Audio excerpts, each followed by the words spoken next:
Hey, in this video, you will learn how to prepare for a shoot on a green screen so that all creative intentions can be brought to life. We will talk about the main aspects of pre-production and shooting itself in the context of projects of different levels of complexity, starting from the more simple ones. By the way, do you know why the most popular are green and blue backgrounds? Write in the comments. The first tip is generalized but a very important one. Discuss with the director every shot down to the last detail. Make sure you get each other right on key aspects such as shot sizes, angles, camera movement, and so on. When creating a shooting plan, put each pass in a separate line item. This is important for communication with the rest of the team, because there can be more than 2 passes and it's easy to get confused if everything isn't detailed. For example, pass 1, pass 2, sometimes 3, and here is an extract from the final shot. Shooting on a green screen by its nature means there is a person or team in charge of VFX. And here is the second tip. Debrief every green screen shot with a VFX supervisor. A VFX supervisor is the person who represents the VFX team on pre-production and on the shoot itself. This person will help with technical aspects that will simplify and improve the quality of VFX, such as, for example, having tracking points in shot where there is camera movement. We are smoothly moving to the shooting itself. The third tip for shooting on a green screen is simple. Distance the subject from the background. First, it will reduce the amount of green reflections on it, which will make keying easier. Second, lighting sources that light the background will not conflict with those that light the actor. Also, to have even less green or blue reflexes on your subject, try not to light the part of the screen that isn't being used. Tip number 4. Work out the light matching. This point determines whether your image succeeds or not. The lighting challenge is to get all the passes with the same light direction, light qualities. This one includes white balance or the color of your source, as well as the presence of diffusion, etc.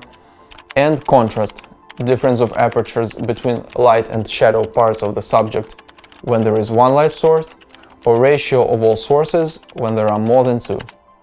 Basically the same way you would light a character against a normal background, except here it's done in several passes and several times, so it's important that everything matches. Hence the following tip number 5. Measure and write down all the important values. In one case, it will be sufficient to note down the aperture value on light and dark parts of the face. In other, more complex ones, you may need the distance from the camera to the subject, camera height and tilt angle, lens focal length, etc.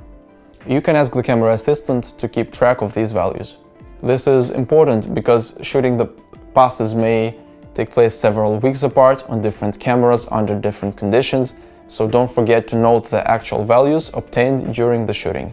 Let me tell you a little more about the project, the shot from which I showed above. The challenge was to put a miniature character into a normal-sized decoration. Here are the main things I kept in my head.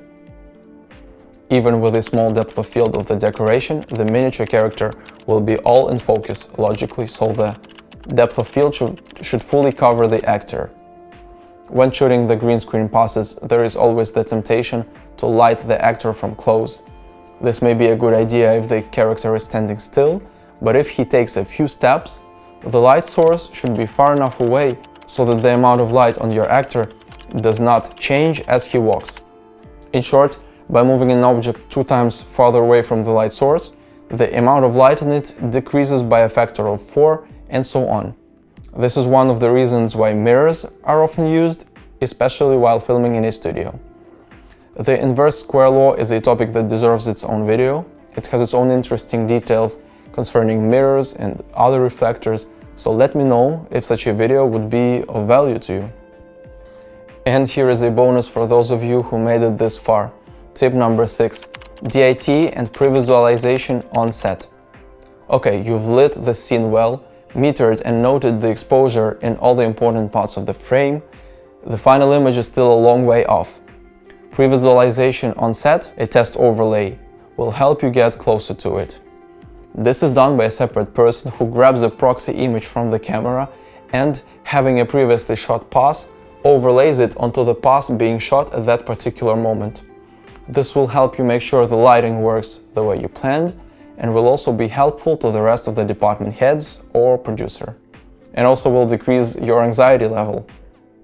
I would like to highlight once again that all of this is very individual and depends on the specific project you're working on. For example, a movie I made with guys from La Femis was recently finished, where we inserted a normally moving character into a deformed world.